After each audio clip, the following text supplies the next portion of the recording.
প্রিয় BA first সেমিস্টারের ছাত্রছাত্রীরা, তোমাদের যাদের জেনারেল পেপারে পলিটিক্যাল সায়েন্স চুজ করা রয়েছে, যাদের পলিটিক্যাল সায়েন্সে জেনারেল রয়েছে, তাদের জন্য আজকের এই ভিডিওটি অত্যন্ত গুরুত্বপূর্ণ। কারণ আজকের এই ভিডিওতে আমি যে প্রশ্নগুলো তোমাদের বলতে চলেছি, সেই প্রশ্নগুলো যদি করে যাও একদম 100% তোমরা কোশ্চেন কমন পাবে। প্রত্যেকটা প্রশ্নপত্রে তোমরা গিয়ে প্রশ্ন কমন পাবে। তার জন্য তোমাদের কি কি প্রশ্ন পড়তে হবে সেগুলো নিয়ে আজকে আলোচনা করব।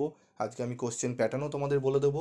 এবং যারা জেনারেল স্টুডেন্ট রয়েছে এই সাজেশানটি করে যাও, তোমরা একদম নিশ্চিন্তে এই সাজেশান করে যাও, কোনো অন্য সাজেশান তোমাদের প্রয়োজনই পড়বে না।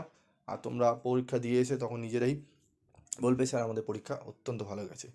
কী কী প্রশ্ন রয়েছে সেগুলো বলবো এবং অত্যন্ত কম প্রশ্ন দেবো। অনেকেই রয়েছে তোমরা বলো স্যার সাজেশান 100% কমন, অজস্র প্রশ্ন রয়েছে। আমি অজস্র প্রশ্ন তোমাদের দেবো না, তোমরা দেখে নাও, তোমরা দেখলে নিজেরাই বুঝতে পারবে। মাত্র 4টি থেকে 5টি প্রশ্ন আমি তোমাদের বলে দেবো, ঠিক আছে? তো চলো দেখে নাও। আমাদের নাম হচ্ছে পলিটিক্যাল থিওরি, ফান্ডামেন্ট ফাউন্ডেশনাল কনসেপ্ট, রাজনৈতিক তথ্য, ভিত্তিগত ধারণা। জেনারেল এমডিসি 1, তোমাদের জেনারেল পেপার কিন্তু এমডিসি 1 হবে, ঠিক আছে? তো চলো আমরা এবার দেখে নিই মডুল 1 থেকে আমাদের সিলেবাসটি দেখে নাও। আমাদের 3টে এখানে চ্যাপ্টার রয়েছে এবং এখানেও 3টে চ্যাপ্টার রয়েছে, টোটাল 6টি চ্যাপ্টার রয়েছে, ঠিক আছে? তো মডুল 1 থেকে 3টি, মডুল 2 থেকে 3টি, টোটাল 6টি চ্যাপ্টার মিলিয়ে তোমাদের কিন্তু প্রশ্ন হবে। কীরকম প্রশ্ন হবে কোশ্চেন প্যাটার্নটা দেখে নাও।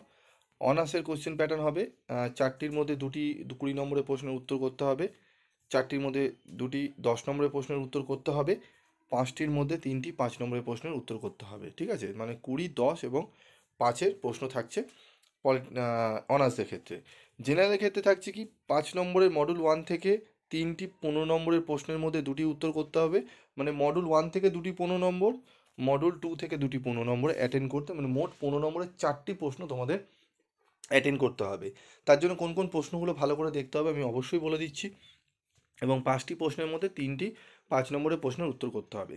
এটি হচ্ছে মাইনর পেপারদের, জেনারেল পেপারদের এবং অনার্স পেপারদের উভয় ক্ষেত্রেই কিন্তু 5 নম্বরের কমন, ঠিক আছে? মাইনর এবং জেনারেল যাদের রয়েছে তাদের দুজনেরই কোশ্চেন প্যাটার্ন সেম, খালি অনার্সদের একটু আলাদা, ঠিক আছে? এবং তোমরা যদি না জানো যে স্যার মাইনর ব্যাপারটি কি, যারা ধরো অন্য সাবজেক্টে তোমার অনার্স নিয়েছে কিন্তু জেনারেল পেপার হিসাবে পলিটিক্যাল সায়েন্স নিয়েছে, তাদের ওটা মাইনর পেপার, ওকে? তো চলো আমরা দেখে নিই আমাদের মাইনর পেপারের তো রয়েছে আমাদের, আমি সাজেশান দেবই। আর জেনারেল পেপার যারা রয়েছে তারা যাদের জেনারেল রয়েছে তারা একটু ভালো করে দেখে নাও কোন কোন প্রশ্নগুলো তোমাদের পড়তে হবে।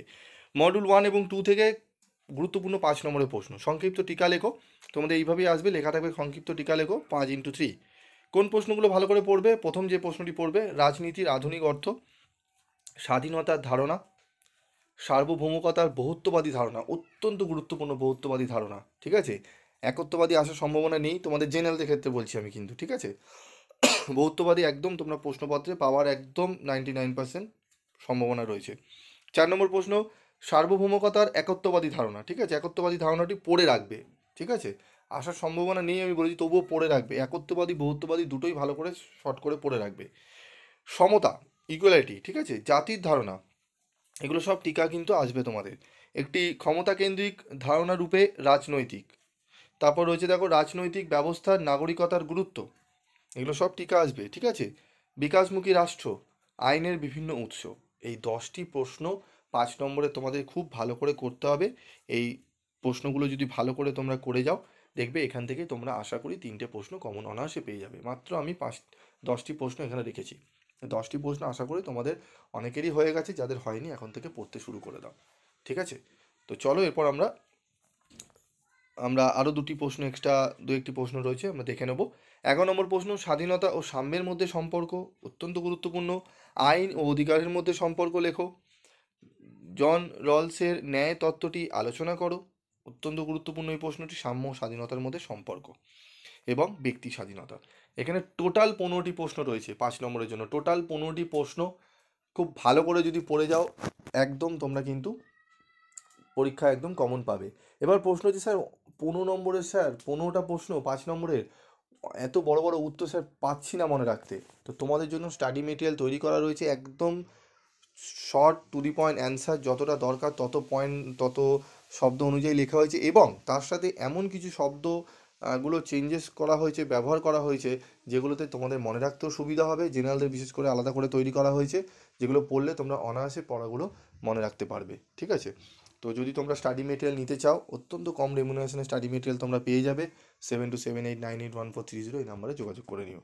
চলো এরপর আমরা দেখে নেবো আমাদের 15 নম্বরের প্রশ্ন মডিউল 1 থেকে। প্রথম প্রশ্ন হচ্ছে, ক্ষমতা কাকে বলে? ক্ষমতার উৎসগুলি উল্লেখ করো। কর্তৃত্ব ও ক্ষমতার সম্পর্ক লেখো, অত্যন্ত গুরুত্বপূর্ণ। আইন ও সমতার মধ্যে সম্পর্ক আলোচনা করো। তুমি কি মনে করো স্বাধীনতা ও সাম্য সম্পর্কযুক্ত? ধারণা দাও, উত্তরের সপক্ষে যুক্তি দাও। ক্ষমতা ও কর্তৃত্বের মধ্যে সম্পর্ক আলোচনা করো। ঠিক আছে, ক্ষমতা ও কর্তৃত্বের মধ্যে সম্পর্ক আলোচনা করো, প্রথমেও রয়েছে প্রশ্নটি, এখানেও তোমাদের রয়েছে, আলাদা করে আসতে পারে। জাতি ও রাষ্ট্রের মধ্যে পার্থক্য লেখো। সার্বভৌমকতা সম্পর্কে একত্ববাদ বা অস্টিনের মতবাদ আলোচনা করো। এই 6টি প্রশ্ন মডিউল 1 থেকে 15 নম্বরের জন্য ভালো করে করে যাও, একদম দেখবে তোমরা কিন্তু প্রশ্ন অনেকটাই কমন পাচ্ছ। চলো তারপর আমরা চলে আসি এবার মডিউল 2 থেকে কী কী 15 নম্বর প্রশ্ন রয়েছে। ডেভিড হেল্ডের গণতন্ত্রের মডেলগুলি আলোচনা করো। স্বাধীনতা সম্পর্কে জন স্টুয়ার্ট মিলের ধারণা ব্যাখ্যা করো। নাগরিকতার উদারবাদী তত্ত্বটি সমালোচনা সহ লেখো। আধুনিক রাষ্ট্রের সার্বভৌম অস্তিত্ব সম্পর্কে আলোচনা করো। স্বাধীনতার সংজ্ঞা ও রক্ষা কবচগুলি আলোচনা করো। এই 5টি প্রশ্ন অত্যন্ত গুরুত্বপূর্ণ। মডিউল 2 থেকে এই 5টি প্রশ্ন খুব ভালো করে তোমরা করে যেও, দেখবে অনেকটাই প্রশ্ন কিন্তু তোমরা কমন কিন্তু পেয়ে যাচ্ছ। তোমাদের দুটো করে মিনিমাম একটা করে তো প্রশ্ন 15 নম্বরে কমন পাবেই। ঠিক আছে, তোমরা দুটো করে ম্যাক্সিমাম পাবেই। ঠিক আছে, তো এই 5টি প্রশ্ন আমি মডিউল 1 থেকে দিলাম, এবং মডিউল 1 থেকে 6টি এবং মডিউল 2 থেকে 5টি, টোটাল 11টি 15 নম্বরের প্রশ্ন দিয়েছি, যার মধ্যে 4টি প্রশ্ন আসার তোমাদের কিন্তু আসার সম্ভাবনা প্রবল রয়েছে। 4টি প্রশ্ন তোমাদের একদম কমন তোমরা পেয়ে যাবে। ঠিক আছে, তো আজকের মতো ভিডিওটি শেষ করছি। ভিডিওটি কেমন লাগলো, পেয়ে তোমরা কতটা উপকৃত হলে অবশ্যই কমেন্ট বক্সে লিখে জানাবে। আজকের মতো ভিডিওটি শেষ করছি।